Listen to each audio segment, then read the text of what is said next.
Dneska som dostal svojho predčasného Mikuláša. Kinder Surprise Maxi vo svojom modrom vajíčku tento rok ukrýva Pokémonov ako Pikachu, Snorlax a Jigglypuff. Po prípade v ružovom vajíčku nájdeš postavičky Frozen.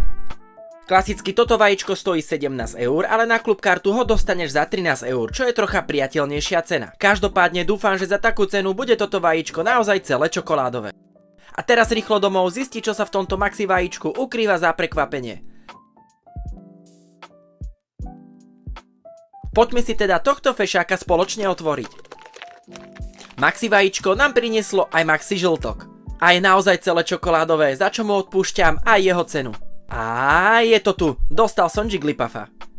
Pribalené sú aj nálepky, ďalšie nálepky, letáčik s celou kolekciou a návodom.